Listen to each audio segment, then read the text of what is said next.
abierta sobre la hora. Es aquí la conferencia. Sí.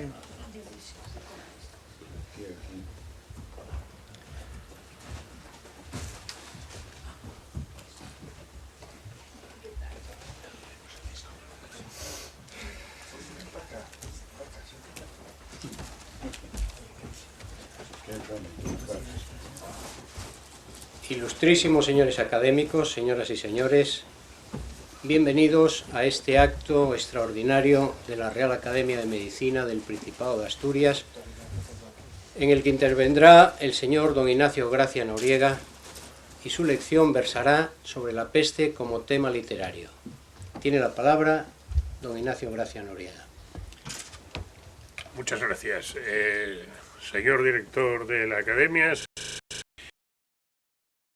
Los castigos con que flagela Yahvé a Egipto porque Faraón se negaba a permitir que salieran los israelitas en busca de la tierra prometida pueden ser interpretados como variantes de la peste y en efecto se denominan plagas. Así, las ranas saliendo de los ríos, de los arroyos y de los estanques subieron hasta la tierra de Egipto y una vez muertas las juntaron en montones y apestaban la tierra. Siguen las plagas de los piojos y de las moscas. El autor del Éxodo intuía que la contaminación se propagaba por las picaduras de insectos antes que por la putrefacción del aire, a la que se atribuía la causa de la peste durante siglos, y la plaga de úlceras es consecuencia de la invasión de piojos, pulgas y moscas, cuyas picaduras producían sarpullidos con úlceras. En el libro de los Números se insinúan algunas medidas terapéuticas. Por ejemplo, he aquí que la mortandad había comenzado en el pueblo y él puso incienso e hizo expiación por el pueblo y se puso entre los muertos y los vivos y cesó la mortandad. O sea que aquí nos encontramos de pronto con dos medidas, una de carácter religioso y otra de carácter médico. De un lado se utiliza el incienso para evitar la propagación por el aire, según se creía entonces era por donde se propagaba la enfermedad, y de otro, pues es una apelación de carácter religioso. En el primer libro de Samuel se proponen dos tratamientos de carácter claramente mágico. Los filisteos tuvieron que ofrecer tumores y ratones de oro, entendiendo que los ratones producían los tumores en expiación a Yahvé. Porque la peste es un castigo divino y mientras es asoladora, a diferencia de la lepra, que es un castigo individual, como en el caso de Miriam, la hermana de Moisés, que fue leprosa por haber murmurado contra Moisés cuando mantenía relaciones, en fin, un tanto libres con la mujer husita, o del rey Uzías, al que ya me referí el año pasado, por haber desempeñado labores sacerdotales que no le correspondían. David, el rey David, es castigado por la peste en el segundo libro de Samuel 24 por haber censado al pueblo, cosa que era contraria a los designios de Yahvé y al propio pueblo hebreo. Con muy buen sentido, los hebreos entendían que hacer un censo era una manera de controlarlos. En consecuencia, ante la insistencia del rey por censar, Yahvé envió la peste sobre Israel desde la mañana hasta el tiempo señalado, y murieron del pueblo desde Dan hasta Beerseba 70.000 hombres. Bueno, las cifras que da la Biblia hay que entenderlas, en fin, de una manera un tanto relativa, pues porque yo calculo que en tiempos de David 70.000 hombres no los había en todo el Oriente Medio. Yahvé unas veces castiga a su pueblo y otras a sus enemigos. Contra estos, en Zacarías, envía una peste especialmente virulenta, y esta será la plaga con que herirá Yahvé a todos los pueblos que pelearon contra Jerusalén. La carne de ellos se corromperá, estando ellos sobre sus pies, y se consumirán las cuencas de sus ojos, y la lengua se les deshará en la boca. Otro castigo fue incluido en el mismo lote para las familias de la tierra que no subieron a Jerusalén a adorar a Yahvé, rey de los ejércitos. No vendrá sobre ellos la lluvia. La sequía, pues, es causa de la peste, de la que de ninguna manera, de la misma manera que en el Éxodo lo era la plaga de los piojos y las moscas, y la plaga de las moscas procedió a la de los tumores. Una enfermedad sagrada con características épicas, pues afecta a grupos enteros, a ciudades sitiadas y ejércitos en marcha, había de tener una expresión literaria muy temprana, pues, como afirma René Girard, el tema de la peste es anterior a la literatura, mucho más antiguo en realidad, puesto que está presente en los mitos y en los ritos de todo el mundo. Desde que el ser humano escribe sus crónicas y ficciones, no olvida la peste, desde la época en la que la producía perplejidad y espanto, como de la misma categoría que el mar, que la noche, que las erupciones de los volcanes y los movimientos sísmicos, creando un estado de ansiedad y miedo, hasta la época actual, en la que, vencida o al menos controlada por la medicina, se convierte en metáforas como en el Teatro de la Peste de Antonin Artaud o la metáfora que ya hemos citado de la novela de Albert Camus. El prestigio actual de la peste obedece tal vez a que al hombre le agrada experimentar terrores que han sido superados. Es algo así como el recurrente temor infantil a los grandes saurios que se guarda en el inconsciente cuando aquellos tremendos animales escamosos jamás coincidieron con el ser humano sobre el planeta. De todos modos, pertenece al grupo de los miedos espontáneos que Delimier clasifica en dos grupos. Unos eran ciertamente permanentes, vinculados a la vez a cierto nivel técnico y al utillaje mental que le correspondía, miedo al mar, a las estrellas, a los presagios, a los aparecidos, y otros eran casi cíclicos y aparecían esporádicamente, como las pestes, las carestías, los aumentos de los impuestos y el paso de los guerreros. Gracias. Esta división podría matizarse en la medida en que los miedos permanentes han sido superados mientras que los cíclicos se mantienen en todo su vigor, gracias, y con mayor virulencia hoy que nunca. El miedo a la enfermedad, a los impuestos, que como decía Franklin, dos cosas hay seguras, la muerte y los impuestos, las carestías, y si bien ahora el paso de los ejércitos no significa robo de gallinas y violación de doncellas, el temor a la guerra persiste y se acrecienta a causa de su demoledor aspecto tecnológico, del que es posible que nadie escape si se emprende una guerra verdaderamente en serio, como la peste en los tiempos bíblicos y medievales. La peste, por otra parte, tuvo un aspecto cíclico casi permanente, pues se presentaba de manera periódica, con terrible frecuencia. Tomando el caso de Chalon-sur-Marne, entre mediados del siglo XV y los primeros 25 años del XVI, se observa que los datos de epidemias de la ciudad parecen obedecer a un ritmo y en ellos vemos que golpea por decenios. Cada 10 años una peste. En consecuencia, la enfermedad, cuya representación más expresiva es la peste, está incluida siempre y de manera principal en un sistema de terrores que forman parte de la herencia de la humanidad. En el Senchus Mor de los irlandeses existen 3 tiempos en los que muere el mundo. El tiempo de la peste, el de la guerra y el de la ruptura de los pactos verbales, entre los que figura la alianza establecida entre el rey y su pueblo. Es el caso de Edipo en Tebas, asolada por la peste, y el del rey pescador, en torno al cual, en tanto no cicatrice su herida, solo hay tierra y yerma. Podríamos continuar por este camino identificando a Edipo como el rey pescador, pero bueno, esto nos llevaría muy lejos y no es el tema tampoco de esta conferencia. La peste presenta algunas propiedades que le otorgan un carácter muy especial. Es contagiosa y se propaga rápidamente. Luego afecta a todo el mundo que se encuentra en el lugar donde se presenta y del que resulta muy difícil salir. La narrativa sobre este asunto está llena de personajes que, fugitivos de las ciudades apestadas, son rechazados o expeditivamente asesinados por los habitantes de lugares en los que no se presentó todavía. Esta es una de las grandes manifestaciones del miedo. Cuando de la ciudad sale un apestado, el aldeano en el que todavía no llegó la peste, pues si puede la asesina. Por ejemplo, hay un cuento de Pierre Macorlan titulado precisamente La peste. En el tema de la peste está implícito el tema del extranjero. La peste siempre viene de afuera y siempre llega de Oriente. Es como el reverso del Oriente Maravilloso, de la Reina de Saba, de los Reyes Magos, de las Mil y una Noches y de los viajes de Marco Polo. Por ejemplo, Lucrecio, el poeta latino, ya afirma que la peste llega del fondo de Egipto, procedente de las profundidades del Asia, escribe Dostoyevsky en Crimen y Castigo. Nacida en los cálidos pantanos del delta del Ganges y llevada por un soplo mefítico de aquellas selvas e islas vírgenes de una fertilidad inútil, leemos en Muerte en Venecia de Thomas Mann, sin duda la novela sobre la peste más importante del siglo XX junto con la de Camus.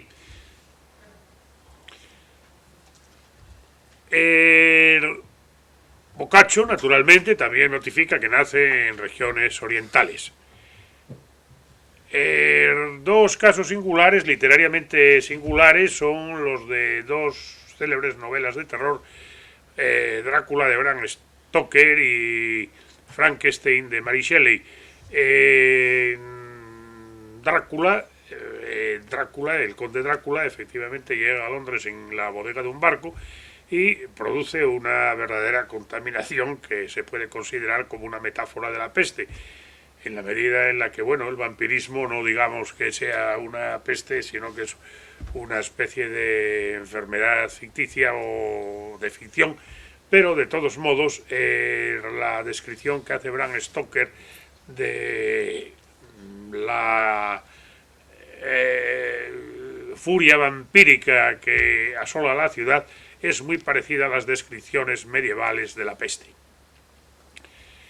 En consecuencia, la peste tiene un carácter totalizador y así lo ve Lucrecio en su obra de la naturaleza, que es una de las primeras enciclopedias que conoce nuestra cultura y es además, bueno, hombre, después, claro, naturalmente de la obra absolutamente enciclopédica de Aristóteles y otras, ¿no? Pero bueno, de la naturaleza es una obra de una gran altura poética, escrita en unos hexámetros magníficos, y en ella el poeta Lucrecio da su diagnóstico en el sentido de que son gérmenes de la enfermedad que vuelan por el aire los que la producen.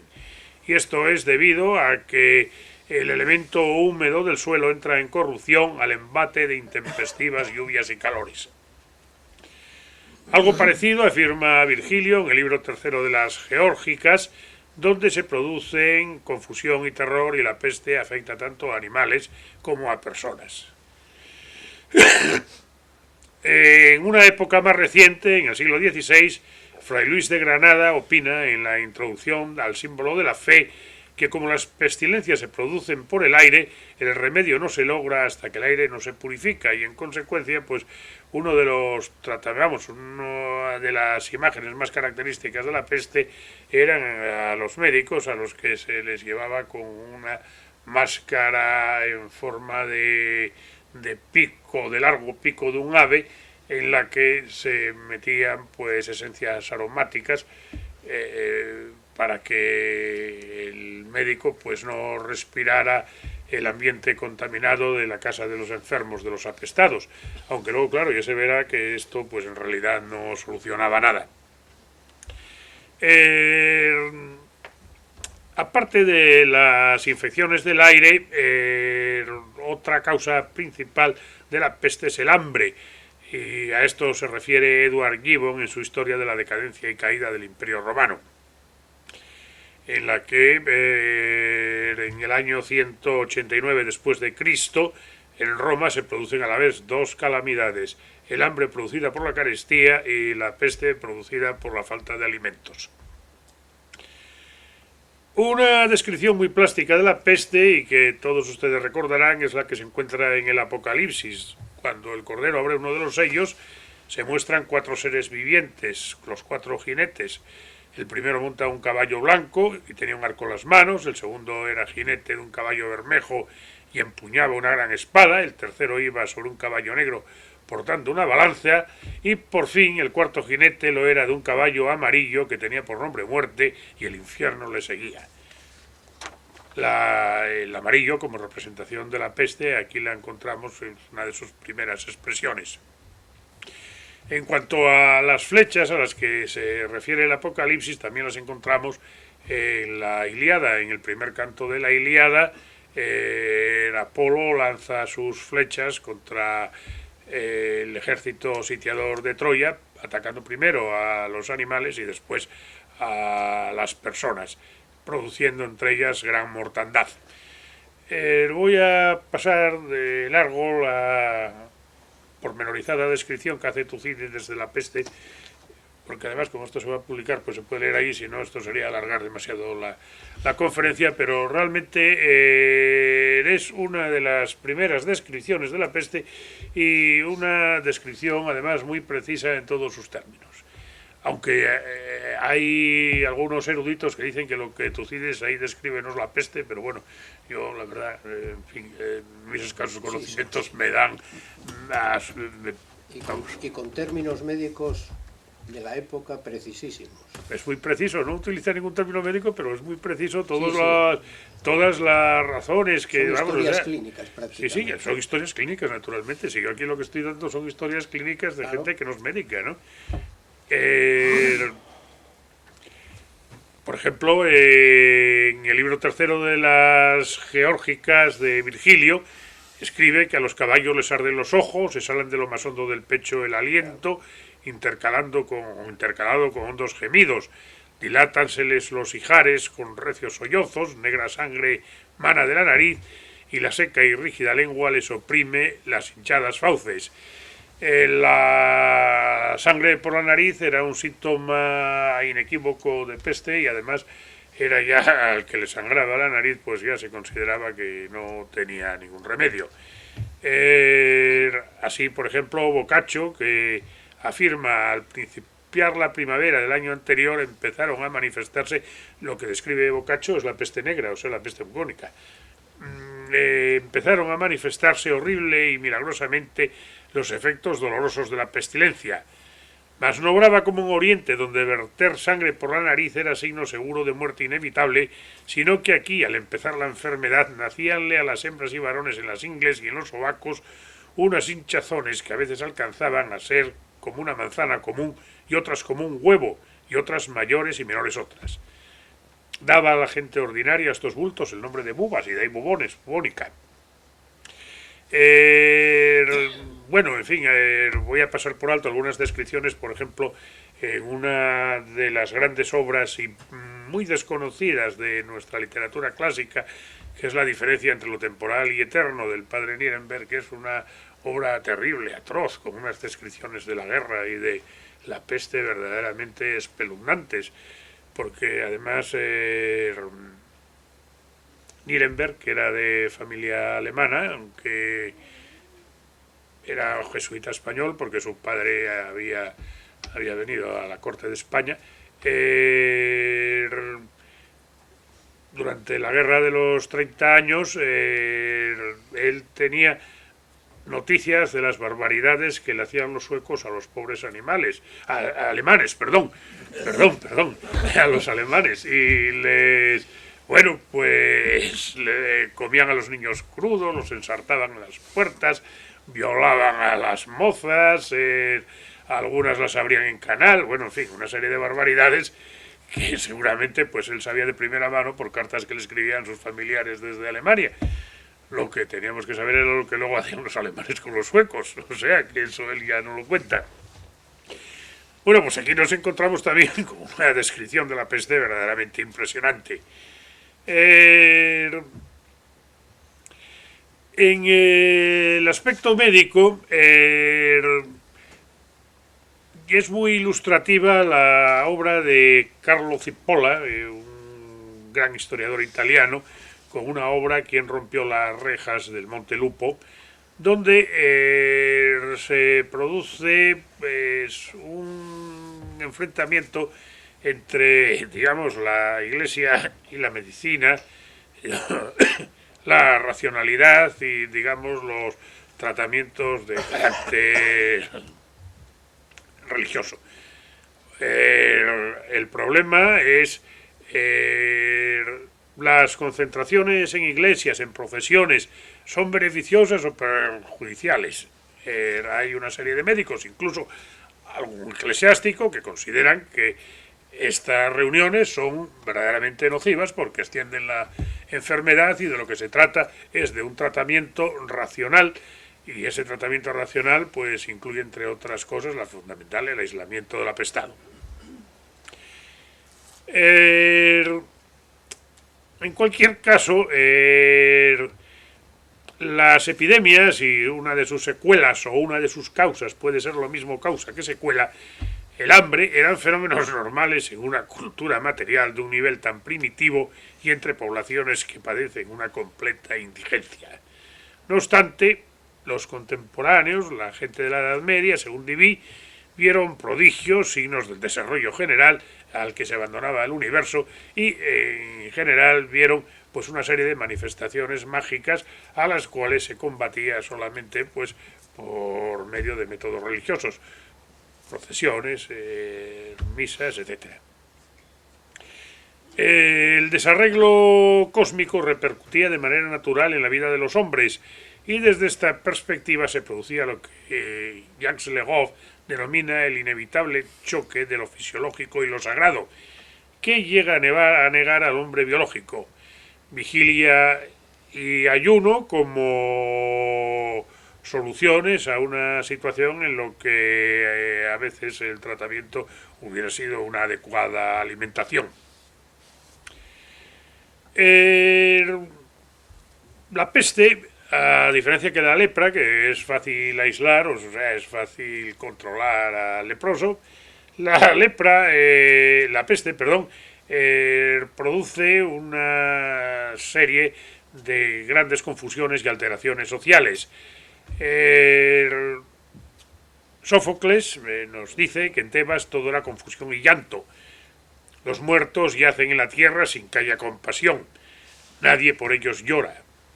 Imágenes parecidas las presenta Lucrecio, quien dice que los entierros estaban desiertos y sin séquito competían en prisas. Cuanto antes enterrar al muerto mejor, o enterraban a los muertos, los enterraban en bloque, a cuantos más podían.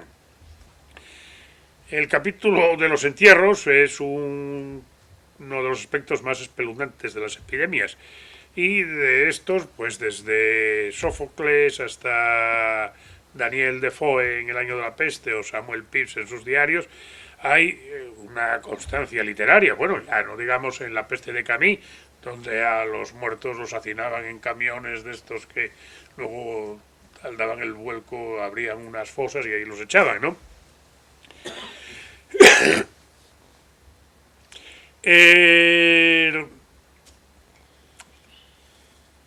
Por todas partes encontramos, o sea, en crónicas militares, en relatos históricos, pues encontramos la referencia a la peste, por ejemplo, Flavio Josefo, que describe el hambre de Jerusalén sitiada por Roma durante la guerra judía, etc. Ahora, en el caso concreto de la peste, aparte del testimonio literario que ya he mencionado de Tucídides, tenemos el de Boccaccio en el prólogo al Decamerón, que es una colección de cuentos en la que, como he sabido, pues 10 jóvenes se reúnen en un castillo huyendo de la peste y se cuentan durante 10 días 10 cuentos diarios para entretenerse. Boccaccio, naturalmente, presentando la situación de la que estos jóvenes huyen, escribe que tanta aflicción y miseria de nuestra ciudad hicieron que la venerable autoridad de las leyes, así humanas como divinas, decayera y se disolviese, ya que los ministros ejecutores habían, como los demás hombres, muerto o enfermado, o encerrándose de tal modo con sus familiares que no podían cumplir oficio alguno, por lo que a cualquiera le resultaba lícito ejecutar lo que se le antojare. Una situación muy similar a la del Decamerón se da en uno de los cuentos de Edgar Poe, en La Esfinge, que hay una... En este caso no es peste, sino es un cólera que asola a Nueva York, y el narrador del cuento pues se refugia en un cottage de un amigo que queda en las márgenes del río Hudson.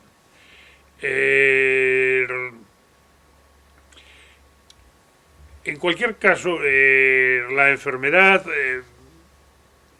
es, con toda la confusión social que origina, desata los instintos primarios y un moderado ansia de gozo, del que queda constancia en las coplas de carnaval, del tipo de hoy comamos y bebamos, que mañana moriremos, etc. También excita al odio, como se relata en Los novios, la novela de Alessandro Manzoni, que acaso sea la novela sobre la peste, ¿no? La novela del siglo XIX, los comienzos del romanticismo. Con la peste todos se vuelven el otro, todos son enemigos, todos son sospechosos, todo el mundo puede estar apestado, porque además, claro, la peste no tiene la característica que tiene la lepra, que ya se manifiesta en el rostro, en las manos, etcétera. Puede haber un apestado que no se le note que la tiene. Y en consecuencia el mal está en todas partes, todo lo rodea y todo lo contamina. La autoridad ha desaparecido, las calles dominan la muerte y la anarquía, y como anota Samuel Pepys el 26 de junio de 1665, en Londres la campana está siempre sonando. De este modo, según escribe Girard, la peste médica se convierte en una metáfora de la peste social. En las crónicas de la peste que asoló Londres, de las que poseemos dos testimonios literarios de auténtica categoría literaria y además muy verídicos en cuanto a su contenido, que son El año de la peste de Daniel Defoe y Los diarios de Samuel Pepys, se advierte un inquietante compás de espera. Pepys, que era un bon vivant, un personaje realmente fabuloso, que era un gran gastrónomo y, bueno, un vividor, pero que en sus ratos de ocio era un funcionario muy eficaz, que fue el que creó la Marina inglesa. Ahí es nada, ¿no? Y la Real Sociedad Británica, la Royal Society. O sea que tenía tiempo para todo. Y también para escribir un diario, que es una auténtica delicia. Yo se lo recomiendo que lo lean porque es un libro espléndido. Y como corresponde al carácter de este personaje, hombre, pues el tiempo que la peste recorre Londres, él procura no enterarse, hasta que el 12 de agosto anota al fin: la gente muere de tal forma que ahora parece que quieren que entierren a los muertos de día, pues la noche no basta para tal cosa, y el Lord Mayor ordena que la gente se meta en casa a las 9 de la noche con el fin de que los enfermos tengan libertad para salir a tomar el aire. Añade a esto que el día 25, esto es el 12 de agosto, el 25 de agosto le comunican la muerte de su médico, o sea que el día no le funcionó todo el aparato que llevaba delante de la nariz para evitar el contagio. La peste pues da lugar a unas metáforas muy expresivas. Por ejemplo, Sófocles dice que se extiende como fuego, o Frederick Prokos, en una novela Tormenta y Eco que se desarrolla en África, dice que como la erupción de un volcán. Ahora, bien, la peste, ante esta creencia, ante este temor a que todo el mundo puede morir, a que todo el mundo puede ser afectado por la peste, da lugar a que o unos se dediquen al misticismo, a flagelarse, a una religiosidad tal vez excesiva, mientras que otros pues se dedican a pasarlo lo mejor posible, pues mañana todo será ceniza y espanto, y en consecuencia pues se celebran fiestas de máscaras, toda clase de desarreglos de todo tipo, en fin. La peste es un momento de un gran jolgorio, por una parte de un terrible recogimiento, y por otro, pues los que dicen, bueno, pues a ver qué pasa, y si nos toca, pues que vayamos para la otra vida bien contentos y con el estómago lleno.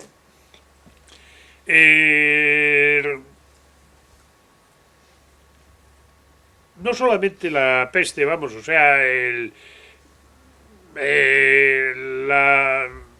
la separación, o sea, la separación que ya describe Boccaccio en el Decamerón, se da luego en otro cuento de Poe, que es La máscara de la muerte roja, en la que mucha gente, una cifra exagerada, 1000 personas, se meten en una abadía que era del príncipe Próspero, y allí pues se dedican a la juerga más completa.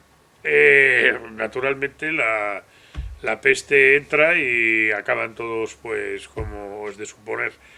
Es uno de los cuentos de terror más impresionantes que existen, La máscara de la muerte roja. Ahora bien, la peste no solamente es una amenaza para la salud y no solamente produce la muerte, o puede producir la muerte como un efecto muy secundario, y tan absolutamente secundario que, por ejemplo, en Romeo y Julieta es uno de los factores que determinan la muerte de los amantes, no porque hayan contraído la pestilencia, sino porque hay peste en Mantua, y la carta enviada a Romeo por Fray Lorenzo no encontró mensajero que la llevara, porque todos los mensajeros no querían salir de Verona, no fuera a ser que en Mantua los cogiera la peste, y en consecuencia pues pasa lo que luego pasó, que Romeo cree que efectivamente Julieta se ha suicidado, y el que se suicida es él, y luego cuando despierta Julieta se suicida también, y esto produce una gran confusión en Fray Lorenzo, que era un científico, un gran herborista. Una ciudad apestada es como un gran sepulcro al que no se debe entrar y del que no se puede salir. Esto es lo que da lugar a que la peste sea considerada como un estado de sitio. O sea, las ciudades se sitian, incluso en algunos casos llegaron a ser rodeadas militarmente por campamentos. Que los campamentos los campamentos militares eran uno de los grandes caldos de cultivo de las pestilencias. Por ejemplo, vamos a pasar ahora a una serie de testimonios literarios. En el capítulo 13 de Salammbô, Flaubert describe la peste que se presenta durante el cerco de Cartago, en la que a los cartagineses se les caían los dientes y tenían las encías descoloridas, como las de los camellos después de un largo viaje. Yo no sé cómo quedan los camellos después de un largo viaje, pero esta descripción parece más bien la del escorbuto. Yo aquí no me meto porque Flaubert solía documentarse muy bien, pero bueno, esto parece ser más bien que era el escorbuto, y que naturalmente el ejército sitiador de Cartago pues no dispondría de alimentos frescos. En otros casos, la peste tiene un sentido político incluso muy conveniente, ¿no? Como el que describe Stendhal en La abadesa de Castro, donde se nos cuenta que el gobierno de Venecia, después de haber hecho asesinar a Sciarra, envió a sus soldados a Candía a luchar contra los turcos. Pero la prudencia veneciana sabía bien que Candía estaba asolada por una peste mortífera, y en pocos días los 500 hombres de Sciarra fueron reducidos a 67, con lo que pues aquellos prudentes venecianos se quitaron un problema político de encima de mucha envergadura. ¿Qué es lo que también propone con un cierto cinismo? Bueno, yo no sé ya si es cinismo o no, porque estas cosas nunca se sabe. Leonardo Sciascia, ¿no?, que dice que si el gobierno permite que estalle el cólera para evitar la superpoblación, dice, ¿por qué no pensar que los carabineros se dediquen a una secreta eliminación de mafiosos? Bueno, ya vimos que aquí también se intentó una cosa parecida con mal resultado, pero bueno, en fin, se intentó. Esto, pues claro, no deja de ser una idea, y tal vez más que una idea. La peste como alucinación es pesadilla metafórica en el sueño de Raskolnikov al final de Crimen y Castigo de Dostoyevsky, en el que la peste transmitía también locura y aldeas, ciudades y pueblos enteros se contagiaban y enloquecían. Los microbios transmisores de esta peste metafísica eran espíritus dotados de inteligencia y voluntad. Contra tales elementos nada puede la medicina. Naturalmente, bueno, esto es una metáfora de Dostoyevsky, ¿no? Dostoyevsky no creía estas cosas.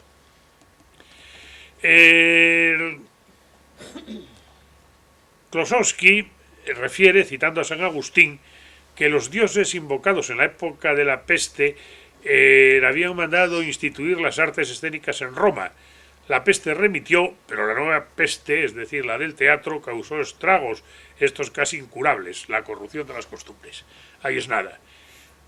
Por lo que, desde la misma manera que un médico diagnostica las enfermedades del cuerpo, Santo Domingo de Guzmán, según cuenta Jacobo de la Vorágine, al primer vistazo descubrió que el dueño de una hospedería en la que se alojaba a su paso por Toulouse estaba contaminado por la peste de la herejía.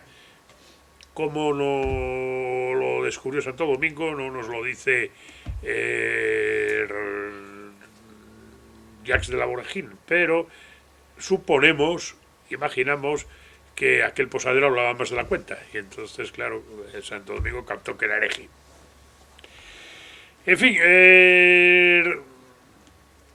esto es la peste, o sea, la peste entendida como un objeto literario, como un tema literario importante, en el que, en fin, pues en realidad hay referencia a otras enfermedades que a veces se precisan y otras no. Por ejemplo, Tolstoy en Guerra y Paz nos habla del tifus. La viruela está descrita en El manto de Lady Eleanor de Hathor, y también en Israel Potter de Herman Melville, y en Moby Dick el ballenero Jeroboam está afectado por el vómito negro. En Los misterios de París, novela en la que no falta absolutamente nada de los elementos románticos de comienzos del siglo XIX, pues también aparece el cólera. Y en Octavie de Gerard de Nerval, en La Esfinge de Poe, que ya hemos citado, etcétera. Y ya en nuestro siglo, vamos, yo digo nuestro siglo, el siglo XX, porque no me considero del XXI, ya el XXI me queda un poco lejos. Además, ¿para qué? Si no lo entiendo, ¿no? Bueno, pues en El húsar en el tejado de Jean Genot hay unos primeros capítulos que son una impresionante descripción de la peste. De la peste, que en realidad es el cólera. El cólera, que curiosamente no se presenta en Europa hasta el año 1831 y que Joseph Conrad sitúa su aparición durante la guerra entre Polonia y Rusia de 1830 a 1831. Curiosamente, el cólera, que según Conrad devastó los campamentos de ambos ejércitos, del ruso y del polaco, y afectó a las cabezas más firmes con el temor de una muerte silenciosa que acechaba sobre las pilas de armas y las hogueras de los campamentos. Y no solo los campamentos, porque también afecta a una de las mentes más firmes de Europa, a Hegel, que muere de peste, precisamente, que muere de cólera. O sea, fue uno de los fundadores del mundo moderno y muere de una enfermedad medieval.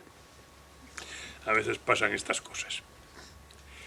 La fiebre miliar se instala en Europa durante los siglos XV y XVI. La gripe pulmonar, la difteria y el tifus arrasan durante la guerra de los 30 años.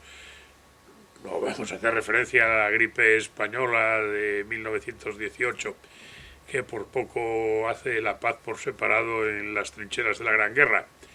Y a nosotros nos despuebla, ¿no? Las víctimas de las guerras no son tanto de las acciones de los ejércitos y de las armas, sino de sus secuelas, el hambre, la enfermedad, etc.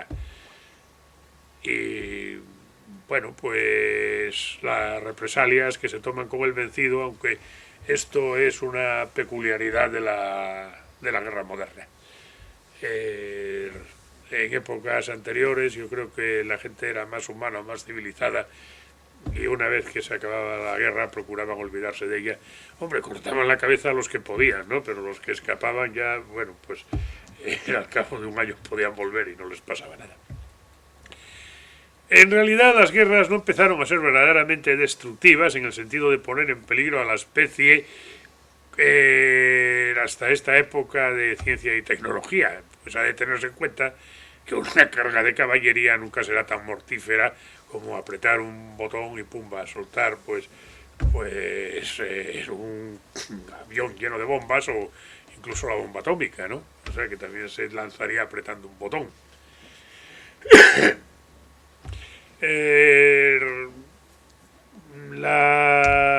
O que sigue a la guerra, pues es una época de hambre y confusión. Yo, hombre, aquí tenemos la mayoría una edad que, hombre, no nos permitió. A mi amigo Ramón Sobrino sí, que conoció la posguerra, ¿no? Y que parece ser que en aquella época, pues las cosas estaban bastante mal desde un punto de vista de la alimentación, etcétera, independientemente de las cuestiones políticas, ¿no? Por tanto, todo este tipo de enfermedades, de manifestaciones más o menos infecciosas, más o menos epidémicas, llegan a convertirse en metáforas como la novela La araña negra del suizo Jeremiah Gotthelf, el cual describe la leyenda de una peste que atacó un valle suizo y esa peste tiene la forma de un animal monstruoso. O sea, es una metáfora muy expresiva. En fin, entre nosotros tenemos a don Pío Baroja, que como era médico, pues le concedía, y aunque él decía que de medicina no sabía nada, y prueba de ello es aquella vez que fue por ahí de excursión por el sur con el pintor Darío Regoyos, y Regoyos pues un día decía que tenía fiebre y dice tendré aquella, aunque fueran amigos, se trataban de usted todos, ¿no? Y decía, hombre, yo qué sé si tiene usted pulmonía. Dice, ¿qué cree usted que debo hacer?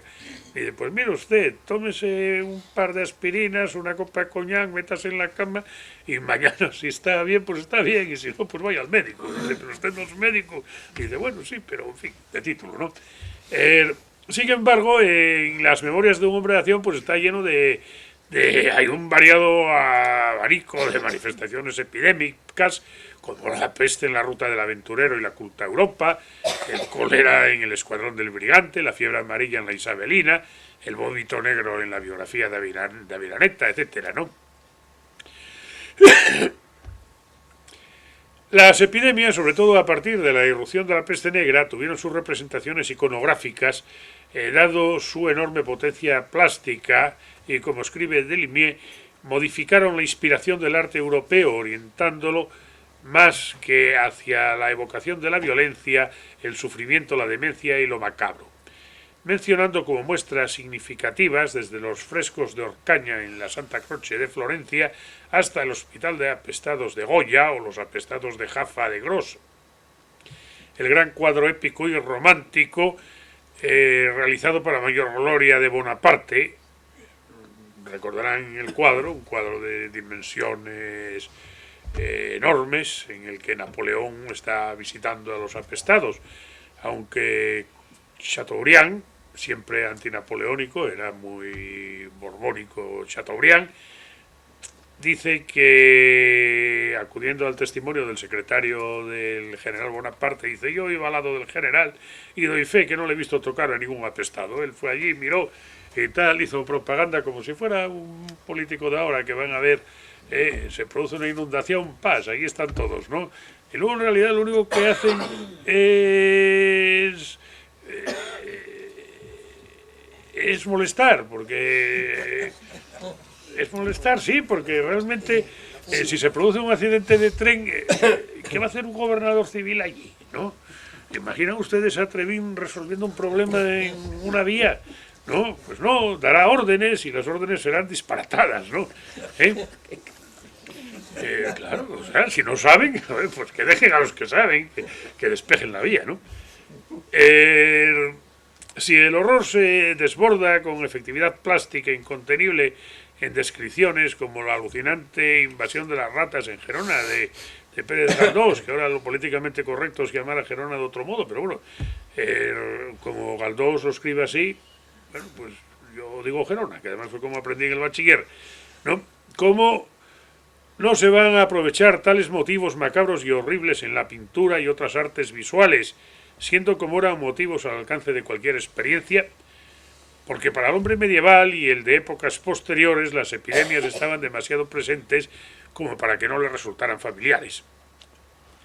Las representaciones son realistas, alegóricas, incluso ideológicas, y por lo general respetan los convencionalismos. En el Beato de Gerona, el jinete de la peste viene con ropaje amarillo, monta un caballo blanco y tensa un arco sin flecha. Esto es una referencia, por una parte, al arco de Aquiles y por otra parte al jinete del Apocalipsis amarillo, aquello de aquí un caballo pálido. Las danzas de la muerte son la expresión coherente de un pueblo que vive en presencia de la muerte. Así escribe Jan Huizinga. No hay época que haya impreso en el mundo la imagen de la muerte con tan continuada existencia como en el siglo XV. La muerte misma era representada, sigue diciendo Huizinga, como un caballero apocalíptico galopando sobre un montón de hombres yacentes en el suelo, como Mejera con alas de murciélago que se precipita así en el campo santo de Pisa, como un esqueleto con una guadaña, una flecha y arco, o marchando en un carro tirado por bueyes y finalmente cabalgando sobre un buey o una vaca. El disfraz de la muerte se incorporó a las celebraciones carnavalescas con mucho éxito y todavía hoy pues la gente se disfraza de muertos para producir más miedo. Y en el folclore mexicano, la calavera es fundamental. México pues celebra el Día de los Difuntos y en ese pues van todos disfrazados de esqueletos. Las danzas de la muerte, en realidad danzas de muertos, son igualitarias y carnavalescas. Se conocían en toda Europa, siendo Holbein, que moriría de peste años más tarde, el artista que las dotó de mayor expresividad. No se trata de danzas de esqueletos, sino de muertos en estado de descomposición, que todavía conservan los atributos terrenales, el papa la tiara, el emperador la corona, el abriego su humilde sayo de estameña.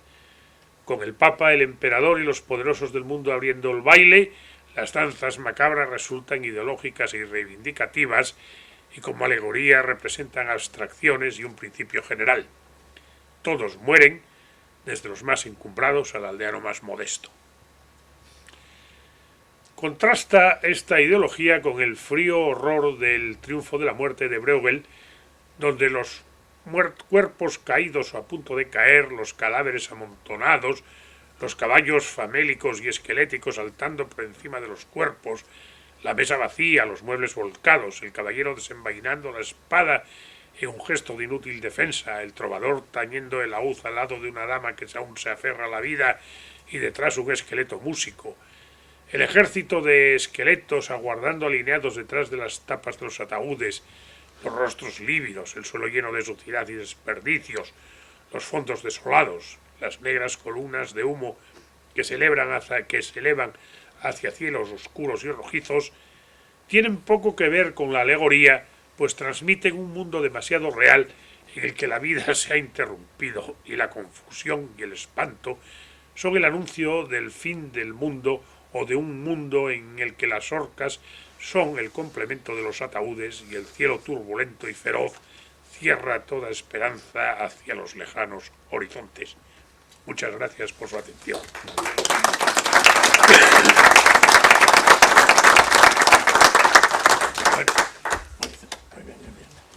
Muchas gracias, don Ignacio Gracia. Seré lo más breve posible, porque a pesar de ello, decir que nada puede ser más grato que esta sesión de otoño, que ya realmente va siendo un clásico dentro de las actividades de la academia, como sesión extraordinaria. Y repetir esa gratitud por la deferencia y la bondad de ilustrarnos con sus atinadas observaciones, observaciones médicas y paramédicas, ambas caben dentro.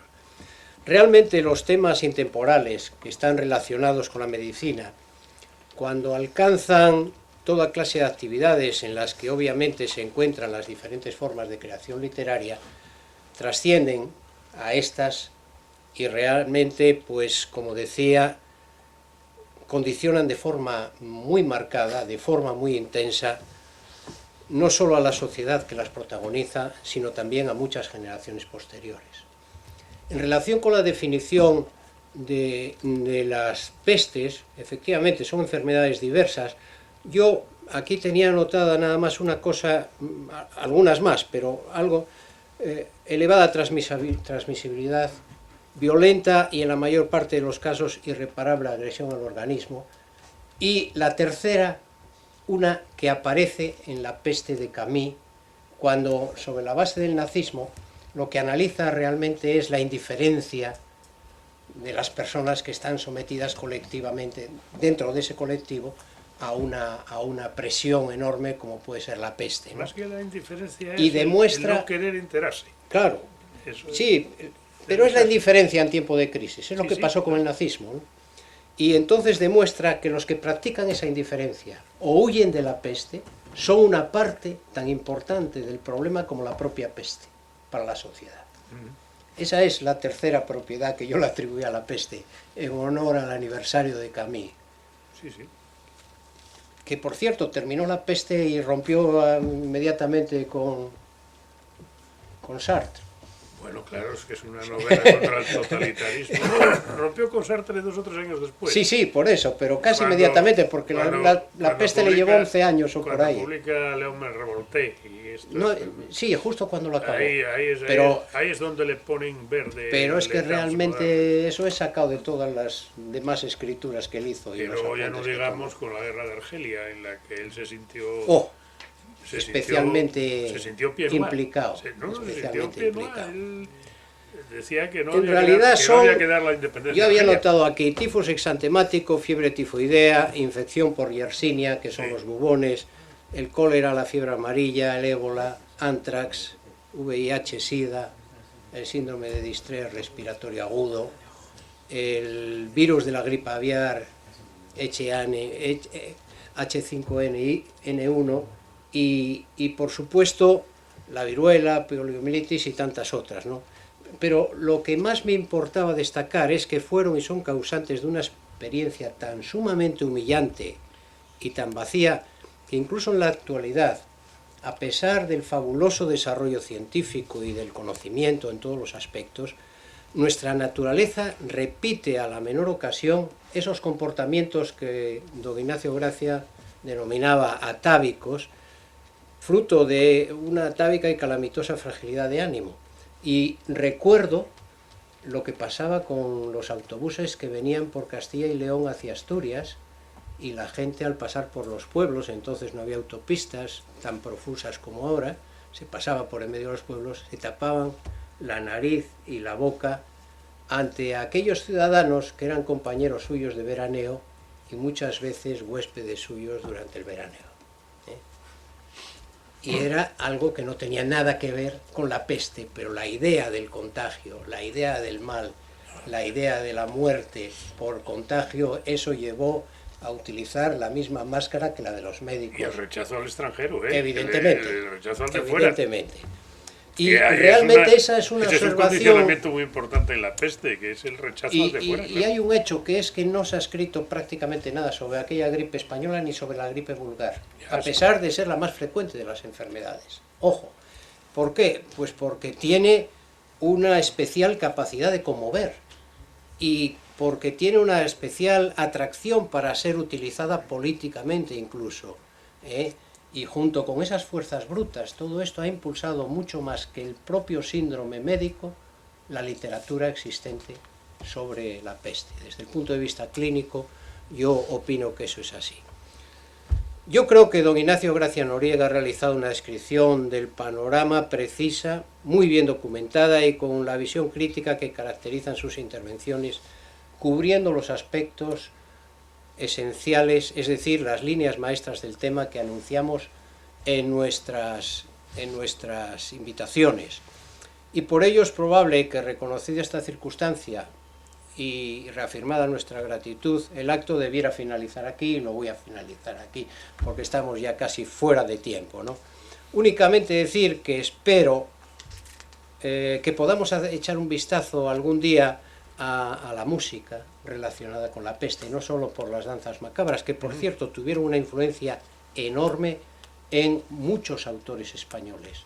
Esas danzas macabras que están representadas por un manuscrito que hay en el Escorial, que tiene más de 600 versos, si no recuerdo mal, que influyeron en Calderón, influyeron en Quevedo, influyeron en Valdés, influyeron hasta en Cervantes. No, y anteriormente en Juan de la Encina. Puesto que en el Quijote aparecen unos cómicos que representan las cortes de la muerte, que eran la danza de la muerte, ¿no? No, pero es que eso estaba generalizado en toda Europa. Todo eso era, una generalización en toda Europa. Y me importa también, dentro de los autores que deberíamos citar a Petrarca, que escribió aquel poema en prosa a sí mismo, en el cual habla de todos sus amigos fallecidos durante la peste, incluido el cardenal Giovanni Colonna, que era su protector, y por supuesto su queridísima Laura, de quien yo tengo anotados unas frases que merece la pena, porque en medio de todo ese dolor y de esa peste, pues el hombre tiene capacidad para levantarse y hacer esto, ¿no? Como decía Laura, ilustre por sus virtudes y largamente celebrada en mis versos, contemplada como la primera a mis ojos en los días de mi juventud, el 6 de abril de 1327 en Aviñón, en la misma ciudad y el mismo 6 de abril, pero de 1348, se retiró de la vida mientras yo estaba en Verona, inconsciente de su pérdida. No podía salir de Verona. Claro, es que como a Boccaccio le cogió la peste bubónica. No podía salir de Verona. En 1348, el año... Su casto y bellísimo cuerpo fue inhumado el mismo día. Su alma retornó al cielo de donde vino. Pero la Laura, frases poéticas. Claro, muy poéticas, porque la Laura solo la vio una vez.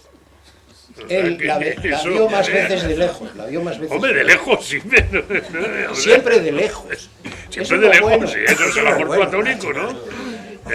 Vamos, escribir estas líneas en amarga memoria de este hecho y en el lugar en el que con más frecuencia la encontraban mis ojos, posee de algún modo una cruel dulzura, pero he olvidado que nada en esta vida podrá complacerme jamás. Ya. A mí me gustan estas cosas románticas. Sí, no, eso es una cosa, lo que pasa es que luego Boccaccio... Es una joya literaria junto con muchas de las que ha descrito don Ignacio Gracia Noriega. Luego le hizo su vida. Y al lado existen otras más diminutas, que conste, que existen otras más diminutas que son de alguna manera asombrosas, porque parecen escritos que están impulsados por el alma de tantísimos niños y tantos ancianos que por debilidad natural de la edad fallecieron por culpa de la peste y fueron sometidos a la tortura de la enfermedad, sin culpa y sin deuda, por supuesto los primeros, los niños, y habiendo pagado en exceso sus deudas, por supuesto los segundos, los ancianos. Son manifestaciones creativas que yo considero fantásticas, ¿no? Y a buen seguro suscitadas por la esperanza de un Cristo triunfante, solo 72 horas después de haber sido también, sin culpa y sin deuda, martirizado y muerto. Hoy, tras tantos siglos, sigue lejos la compasión de aquellos que intentan escapar de la muerte prematura por el hambre y la pobreza. Desgraciadamente es así, es otra peste. Que a uno le digan, cuando tiene uso de razón, que no va a durar más que 37 años, cuando en la acera de enfrente viven hasta los 75. ¿Cómo se puede decir que no lo es? No será por falta de materia lo que impidan estas sesiones otoñales, en las que la vasta cultura, y la preparación de don Ignacio Gracia Noriega, su capacidad de instruir, pues estamos seguros que brillará de nuevo en la academia. Y como le dije antes, le sugiero, al reiterarle nuestra gratitud, un tema interesante para el año que viene, porque tiene una parte médica en la que probablemente podamos brillar más algunos de los médicos que estamos aquí, que es la love sickness, Sí. el mal de amor, sobre el que existen verdaderos trabajos de investigación patrocinados por los NIH y por las grandes fundaciones del mundo, y hay una revisión hecha por la Royal Academy de Londres, fantástica, que merece la pena ser leída en el año 97 o 98. Nada más, señoras y señores, gracias por su atención y por su asistencia. El acto ha terminado, se levanta la mesa. Sí, aquí, Nacho, un pequeño obsequio, Hombre. como siempre. ¿Dónde? ¿Me enseñas? Vale. Sí. Sí, ya me lo había dicho Lola, sí. No, encantado. Encantado. Sí, sí. ¿Qué tal? De acuerdo, Lola, encantado. Merece la pena recordarlo. ¿Qué tal, Agustina?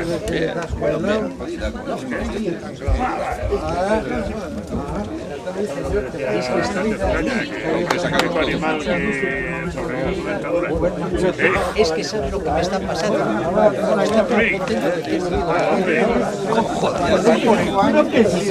me jode ahora morirme, porque estoy encantado de la vida. Pero es que estoy encantado. ¿Cómo vas a pensar eso?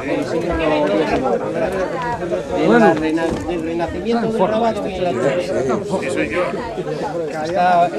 está basado en un Sí, en Shakespeare. Charson, que es Real Academia de Pintura, y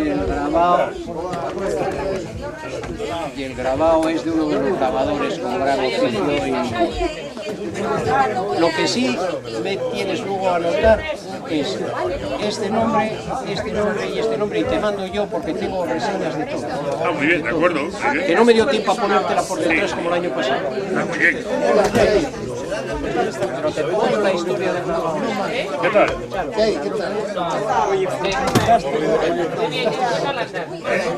Bueno, Dionisio, Hola. no sabía yo que tenías aficiones por la bioética.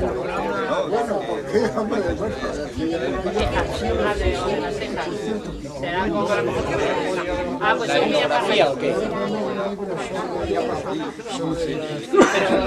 pero ¿qué? ¿Qué? ¿Mandar las fotos o...? ¿Qué tal? Ah, sí, que tiene una